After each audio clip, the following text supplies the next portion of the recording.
Assalamualaikum dan salam hormat diucapkan kepada semua pelayar-pelayar Suara TV dan bersama saya Janah Jalidar kali ini bersama Pengerusi Perhubungan UMNO Negeri Perak yang amat berhormat Datuk Seri Sa'alani Mohamad, dan beliau juga merupakan Menteri Besar Negeri Perak yang membentuk kerajaan campuran Barisan Nasional bersama Perikatan Nasional. Terima kasih Datuk Seri kerana sudi bersama-sama Suara TV pada hari ini, Datuk Seri. Terima kasih Apa khabar, kembali. Datuk Seri? Alhamdulillah, baik. Macam mana perjalanan hari ini? Okey, baik. Hujan sikit. Ada hujan sikit, Alhamdulillah. Baik Datuk Seri, untuk di permulaan ini, mungkin Datuk Seri ada melihat perjalanan PRN Johor pada kali ini, mungkin dari sudut SOP yang kini telah pun dilonggarkan sedikit oleh SPR. Contohnya, waktu berkempen dianjakkan hingga 12 malam dan sebagainya. Mungkin Datuk Seri boleh komen sedikit mengenai suasana PRN Johor pada hari ini. Okey, terima kasih kepada Suruhanjaya Pilihan Raya Malaysia kerana telah memberi ruang yang lebih kepada parti-parti politik untuk kita menemui pengundi dan untuk kita menyampaikan maklumat kepada pengundi-pengundi. Berbanding dengan apa yang berlaku di Melaka, saya fikir yang di Johor ini jauh lebih baik, jauh lebih longgar, dan kita percaya semua orang yang terlibat dalam kempen ini akan mematuhi SOP sebab kita semua ingin menjaga keselamatan dan kesihatan masing-masing. Baik Datuk Seri, difahamkan Datuk Seri antara pengerusi perhubungan UMNO yang paling aktif membantu kempen Barisan Nasional di Pilihan Raya Negeri Johor pada kali ini. Jadi mungkin bagaimana Datuk Seri melihat peluang Barisan Nasional dan mungkin berapa kerusi yang boleh dimenangi oleh BN pada kali ini, Datuk Seri? Okey, kalau ikut target kita nak dapat kursi yang lebih banyak, yang melepasi 2/3. Dan saya percaya ia dapat dibuktikan. Kerana saya datang kemari, sebulan yang lalu saya datang. Tengok, baca mood dan juga membuat perancangan. Dan saya dapati rata-rata memang mood rakyat Johor ialah untuk memberi peluang kepada Barisan Nasional membentuk sebuah kerajaan yang stabil dan juga sebuah kerajaan yang kuat untuk membolehkan kita membangunkan negeri ini dan berbuat kebajikan kepada rakyat Johor.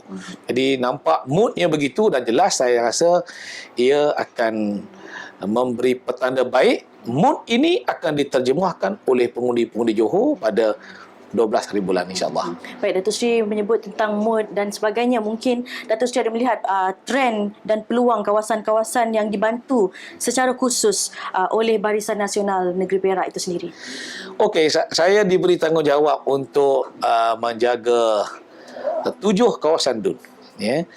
3 dalam kawasan Parlimen Ledang, 2 dalam kawasan Parlimen Paguh dan 2 dalam kawasan Parlimen Labis.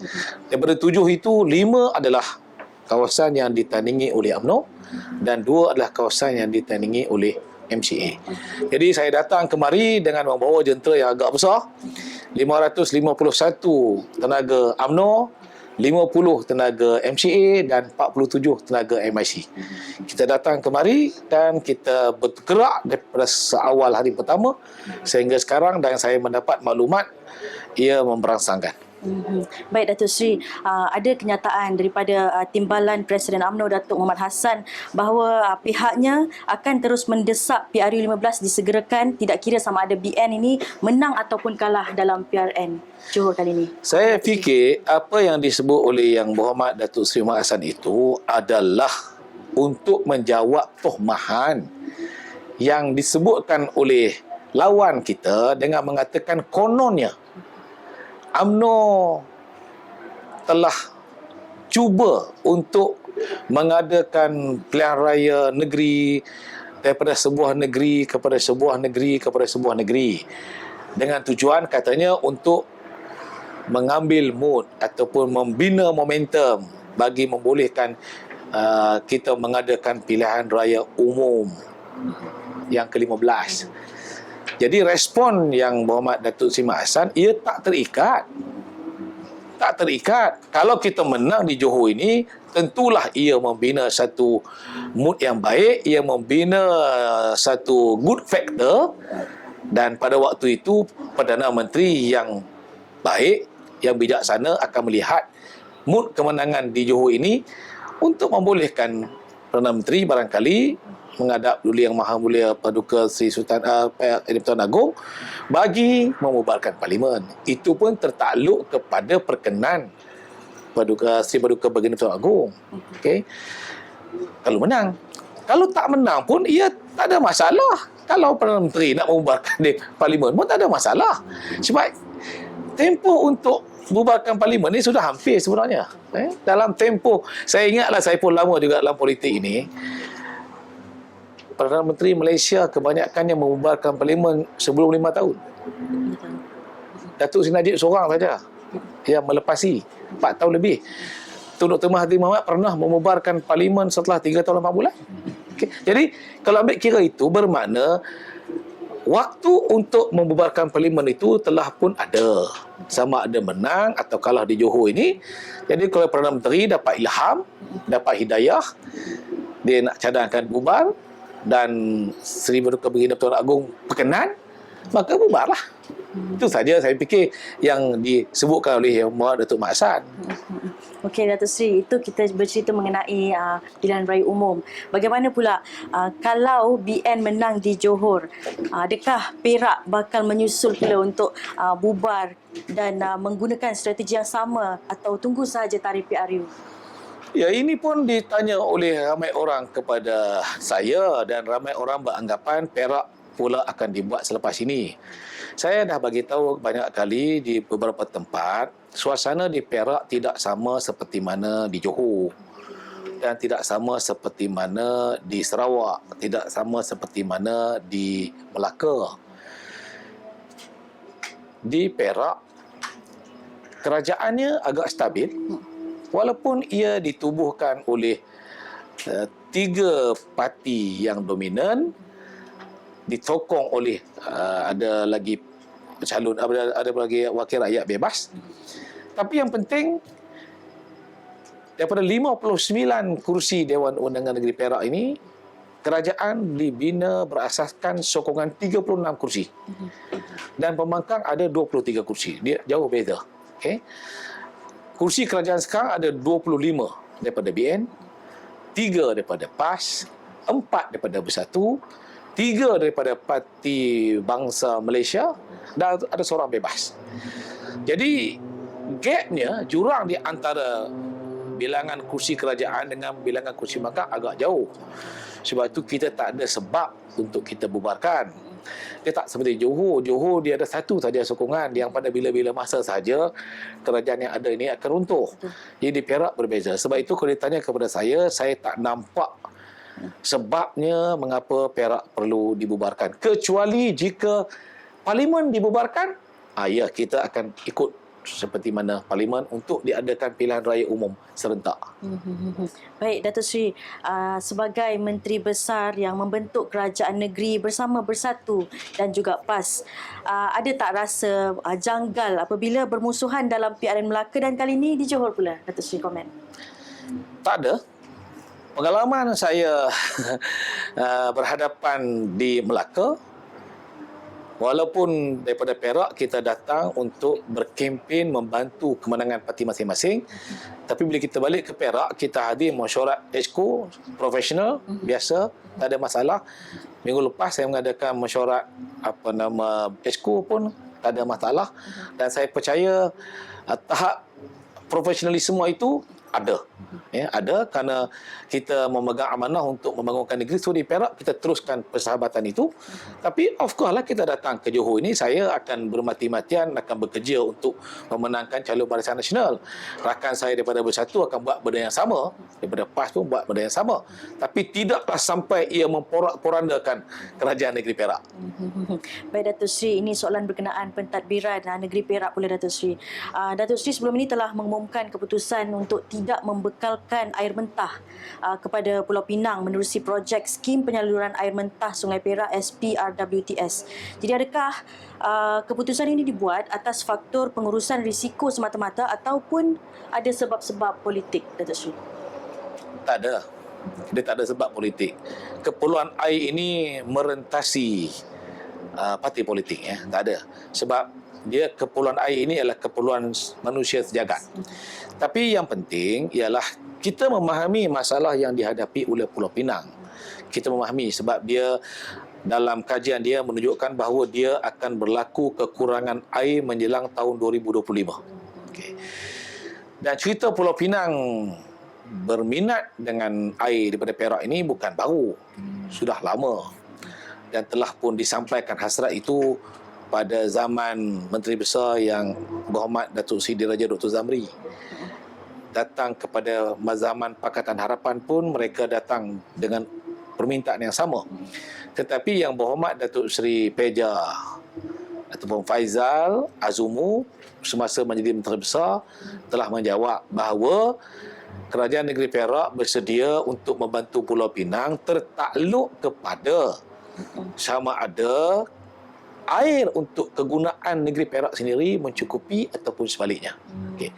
Jadi berasaskan kepada itu maka kajian dibuat. Di negeri Perak, pertama kajian dibuat oleh UPEN. UPEN membuat kajian tentang unjuran bilangan isi rumah, bilangan rakyat negeri Perak. Unjuran tentang perindustrian sama ada bertambah ataupun berkurang. Ini dibuat oleh UPEN. Satu lagi organisasi dibuat oleh Lembaga Air Perak. Sebab dia ada kepentingan di situ. Lembaga Air Perak ada kepentingan sebab dia pun mengambil intake daripada Sungai Perak. Satu lagi adalah Jabatan Parit dan Saliran JPS pun buat kajian. Okay. Dan yang keempat ialah Tenaga Nasional Berhad. Kerana Pulau Pinang berhasrat untuk mengambil air daripada Sungai Perak untuk dibawa ke Pulau Pinang. Baik, Sungai Perak ini panjang. Bermula daripada Royal Bloom sampailah di muaranya di Teluk Intan. Tetapi harus diingat, sepanjang-panjang sungai itu ada 4 dam, 4 empangan air yang diselenggarakan oleh Tenaga Nasional Berhad bagi tujuan menjana bekalan elektrik kepada seluruh negara. Jadi kalau diusik kandungan air di empangan Temenggong, di empangan Besia, di empangan Kenering, di empangan Cenderuh, sudah tentu ia akan menjejaskan performance bagi turbine tiap-tiap dam itu. Jadi kalau air kurang, maka turbine pun akan berfungsi kurang dan sudah tentu akan menjana tenaga elektrik yang kurang. Okey. Lagi kuat air, lagi kuat turbine itu akan berputar, lagi tinggilah bekalan air yang dibekalkan, bekalan elektrik, bekalan elektrik yang dibekalkan. Jadi kerana itu, Tenaga Nasional tidak bersetuju jika hasrat Pulau Pinang untuk mengambil air daripada dam, daripada empangan, sebab akan menjejaskan performance turbine Tenaga Nasional. Jadi kerana itu, maka niat ataupun hasrat Pulau Pinang untuk mengambil air daripada empangan tidak dipersetujui. Secara teknikal tak dipersetujui.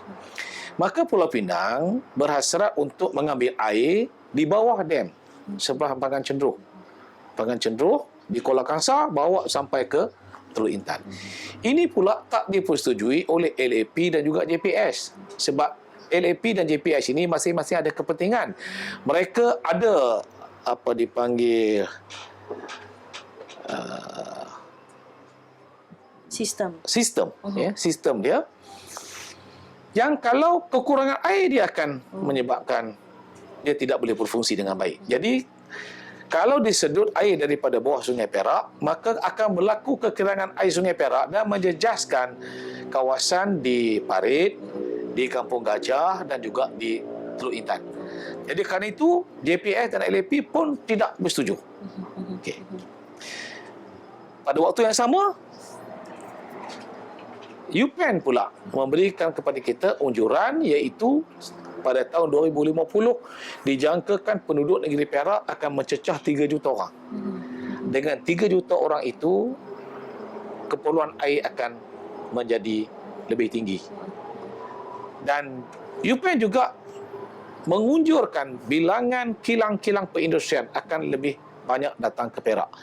Kerana apabila Pulau Pinang congested, pelabur-pelabur yang nak bina kilang akan datang ke seberang ke Bagan Serai dan juga ke Parit Bunta, ke Krian.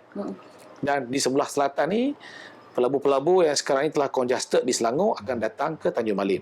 Jadi kami pun perlukan air untuk kilang perindustrian. Dan baru-baru ni empangan tasik merah kering dan menjejaskan pengairan padi dan juga ikan arowana. Sehingga terpaksa kita buat pembenihan awan untuk menurunkan hujan. Okay. Jadi bermakna keadaan juga kritikal di negeri Perak di sebelah utara untuk tujuan pertanian, dan kita perlu membekalkan air kepada Krian. Dengan itu tak bolehlah negeri Perak berkorban rakyat punya keperluan air untuk bekalkan Pulau Pinang. Jadi saya bagi Pulau Pinang minta maaf, bukan bermakna kami tidak bersimpati, tetapi kami juga ada masalah yang sama. Walaupun kita kata ada air Sungai Perak, tapi kami tak cukup. Kerana negeri Perak jauh lebih luas, bilangan rakyat jauh lebih ramai. Kan? Okay. Begitu panjang lebar sebenarnya apa yang diterangkan oleh Datuk Seri tadi, harap dapat menjernihkan kembalilah suasana. Ya, dia tidak ada berkaitan dengan politik. Tak ada langsung. Okey, baik. Datuk Seri, sebagai pengerusi UMNO Perak, Muafakat Nasional MN yang digagaskan oleh UMNO dan PAS sudah pun berkubur. Mungkin Datuk Seri boleh komen mengenai isu ini. Saya tidak boleh mengatakan secara rasminya berkubur, sebab semasa kita menubuhkan Muafakat Nasional, ia dibawa dalam mesyuarat Majlis Kerja Tertinggi dengan restu Majlis Kerja Tertinggi. Kita tubuhkan MN dan kemudian kita endorse dia dalam perhimpunan anggota UMNO. Yang bukan kita putuskan begitu saja. Jadi kalaupun nak diberlakukan, nak dikatakan ia sudah dimansuhkan, pun kena dibawa dalam MKT dan di-endorse dalam PAU. Itu. Cuma kepada saya, melihatkan kepada perkembangan semasa, harus diingat bahawa Muafakat Nasional ini bukan gabungan entiti parti politik untuk bertanding pilihan raya. Kita tak berdaftar dengan ROS.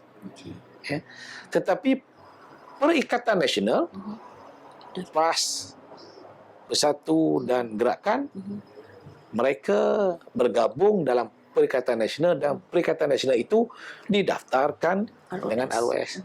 Okay. Jadi itu beza dia. Maka dulu sebelum ada Perikatan Nasional, Muafakat Nasional ni hanya ada persefahaman, understanding dulu. Jika berlaku pilihan raya kecil, jika UMNO bertanding, maka PAS tak akan bertanding, tapi PAS akan support. Okay. Jika berlaku pilihan kecil di mana PAS bertanding, UMNO pula tak bertanding, tapi UMNO akan support. Itu persefahaman pada waktu itu, sebelum adanya Kerajaan Perikatan Nasional. Okay. Tapi setelah wujudnya Kerajaan Perikatan Nasional, ia telah menjadi lain, di mana PAS telah bergabung dengan Bersatu dan juga Gerakan untuk mendaftarkan gabungan politik dalam Perikatan Nasional.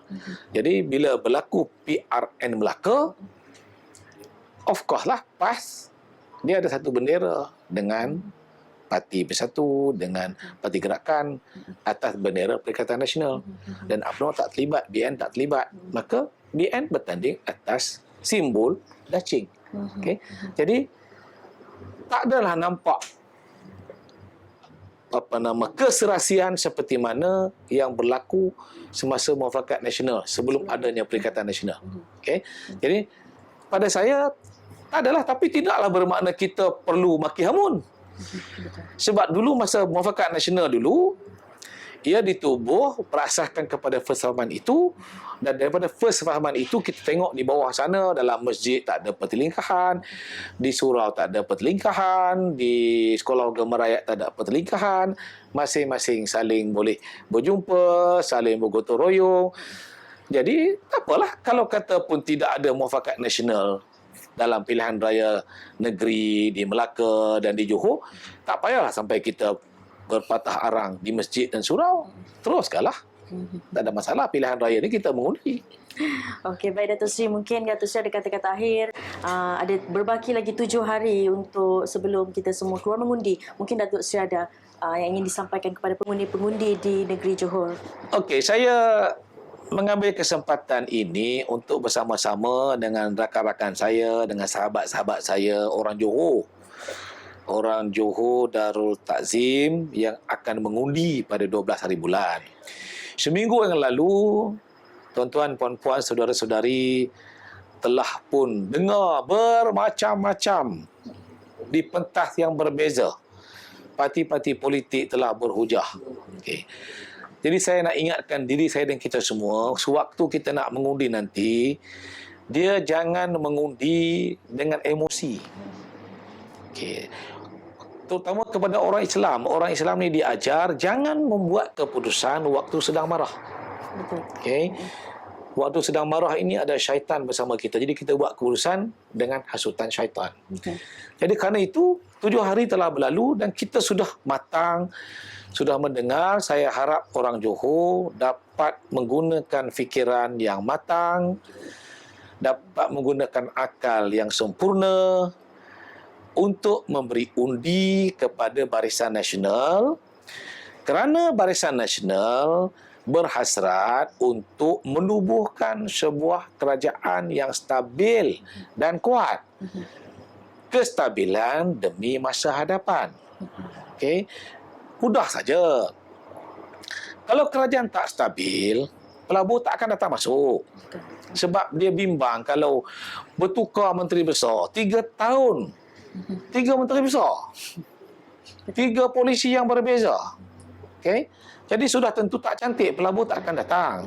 Pelabur hanya akan datang ke Johor ini kalau kita ada 1 orang menteri besar yang menubuhkan kerajaan berasaskan kepada kekuatan.